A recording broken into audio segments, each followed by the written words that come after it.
네, 아마 여러분들도 이미 뉴스나 SNS로 접했을 겁니다. 드디어 일론 머스크의 뉴럴링크가 컴퓨터 칩을 인간의 뇌 속에 집어넣는 실험을 시작했습니다. 뉴럴링크에서는 이것을 뇌 컴퓨터 인터페이스라고 부르고 있고 칩 이름은 N1 임플란트라고 합니다. 네, 뉴럴링크는 공식 홈페이지에서 현재 의료적으로 완전히 인간의 자율성을 얻지 못한 사람들을 회복시키고 미래 인간의 잠재력을 봉인 해제할 기술이라고 이야기합니다. 큰 틀에서 건강과 관련된 것 그리고 인공지능에 관련된 것을 이야기하는 것 아닌가 생각이 듭니다. 실제로 일론 머스크는 여러 발표 자리에서 만약 인공지능이 두렵다면 우리가 인공지능이 되면 된다 라는 뉘앙스의 이야기를 많이 했습니다. 네, 사실 뇌 속에 컴퓨터 칩 같은 것을 이식한 사람들은 많습니다. 작년만 해도 전 세계적으로 최소 42명의 사람들이 이식 수술을 받았다고 해요. 물론 이 사람들은 완전히 의료와 관련된 이유로 이식받은 겁니다. 당연히 그 외의 기능들은 없죠. 의학적으로 검증된 것만 이식받은 겁니다. 반면에 뉴럴링크가 하려는 것은 광범위한 의료적 기술에다가 이것을 뛰어넘는 것을 하려고 하는 것입니다. 당장에 발표한 자료만 봐도 이번 실험의 최종 목표는 결국 텔레파시라고 합니다. 생각만으로 스마트폰을 조종하고 컴퓨터를 가동하고 이런 것들 말이죠. 뭐 이 뇌칩으로 인지 능력 향상으로 사람 간의 계급 갈등이 생긴다든지 아니면 의료나 윤리적인 문제가 생긴다든지 하는 내용은 나중에 실험 결과가 나왔을 때 보기로 하고, 자, 그렇다면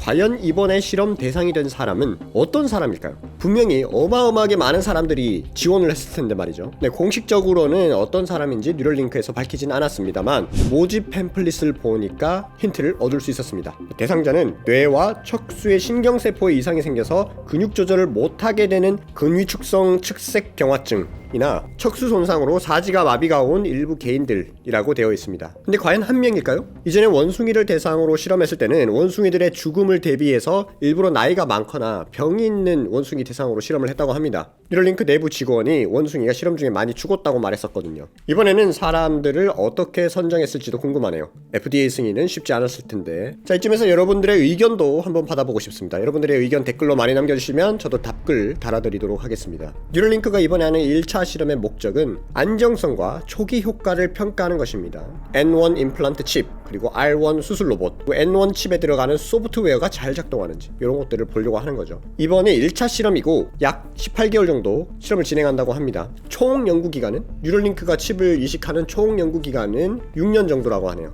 6년간의 연구가 끝나고 나서는 이식받은 사람을 추가로 5년간 장기 추적을 한다고 합니다. 실험이 끝나고 나서도 사람들에게 어떤 일들이 벌어지는지 관찰하려는 것이죠.